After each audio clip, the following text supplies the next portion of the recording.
जय हो माई की, आप चिंता काय की। समस्त नर्मदा भक्तों को मेरा नर्मदे हर जीवन भर स्वागत है आपका मारे अमृत रस में, जिसमें माँ की कथा और मानव की व्यथा चलती रहेगी सदा। आप सुन रहे हैं मां नर्मदा का महात्म। मैं आपको अग्नि तीर्थ का महात्म बता रहा था कि राजा दुर्योधन ने अपनी प्रजा अपने साम्राज्य की संपन्नता के लिए यज्ञ का आयोजन किया और पुरोहित ब्राह्मणों ने जब अब यज्ञ करने की तैयारी की और वेदी ने जब अग्नि को प्रज्वलित किया तो अग्नि प्रज्वलित तो हुई, लेकिन थोड़ी देर के बाद अग्निदेव जो थे वहां से चले गए। जब अग्निदेव चले गए, अदृश्य हो गए वहां से, तो सारे ब्राह्मण और पुरोहित बड़े आश्चर्यचकित हो गए कि ऐसे कैसे हो सकता है कि अग्निदेव को तो मंत्र के द्वारा प्रज्वलित किया गया, मंत्र के द्वारा लाया गया और अचानक अदृश्य हो गया। इसके पीछे कारण क्या है? बड़े आश्चर्यचकित हो गए। जाके सीधे राजा के दरबार पर पहुंचे और राजा से कहते हैं, सारा वृतांत बताते हैं उनसे कि अग्नि मंत्रों के द्वारा प्रज्वलित हुई, लेकिन अचानक अग्निदेव अदृश्य हो गए। इसका कारण जान नहीं पा रहे हैं। जैसे ही इस बात को राजा दुर्योधन ने सुना, वहीं पर दरबार लगा था, राजा मूर्छित होकर गिर पड़े।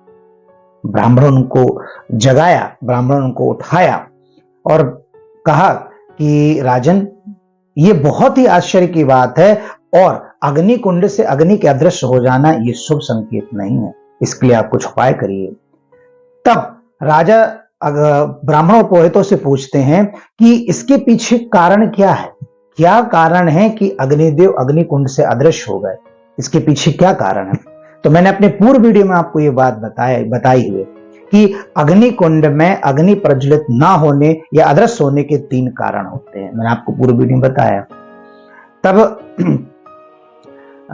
ब्राह्मण और पुरोहित जब राजा को ये बात बताते हैं कि अग्नि प्रज्वलित ना होने के 3 कारण होते हैं या अदृश्य हो जाने के, पहला तो मैंने बताया था कि अन्न का दान न करना। तो राजा कहता है कि ब्राह्मणों, ऐसा तो मैंने कभी सपने में भी नहीं सोचा कि मैंने किसी को अन्न का दान ना किया हो।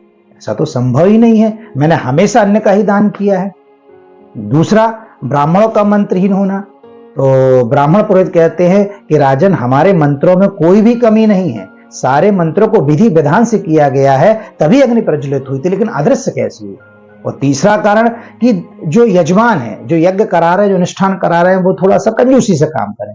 तो ऐसा भी नहीं है। तो राजा कहता है कि मैंने तो हमेशा अपनी पूरी जिंदगी में खुलकर दान किया है।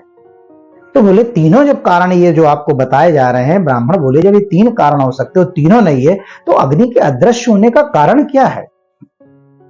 तब राजा कहता है कि जो दुर्योधन राजा थे वो कहते हैं कि ब्राह्मणों, आप इस बात का पता लगाओ कि क्या कारण है कि अग्निदेव वहां से अदृश्य हो गए। तब सारे ब्राह्मण और पुरोहित बड़े आश्चर्य थे। जहां अनुष्ठान हो रहा था वहां पर जाकर रात में वो लोग विश्राम करने लगे, ये देखने लगे, वहां पर जाके बैठते हैं कि अग्नि के प्रज्वलित तो हुई, लेकिन अदृश्य होने का कारण क्या है? ये सारे ब्राह्मण पुरोहित वहां पर बैठकर सोच रहे थे, गहन अध्ययन कर रहे थे। तभी वहां पर अग्निदेव प्रकट हो गए। अग्निदेव प्रकट होते हैं और अग्निदेव प्रकट होकर उनसे बताते हैं, ब्राह्मणों से सारा वृतांत कहते हैं कि मैं ब्राह्मण का वेश बनाकर राजा के पास गया था, उनकी पुत्री सुदर्शना के साथ विवाह करना चाहता था, लेकिन राजा के मना करने के कारण मैं यहां से अदृश्य हो गया। जब ये सारा वृतांत ब्राह्मण जाके राजा को सुनाते हैं और बताते हैं, तो राजा इस बात पर तैयार हो जाता है, लेकिन एक शर्त बोल देते हैं। राजा दुर्योधन कहते हैं कि मेरी एक शर्त है। वो शर्त क्या है?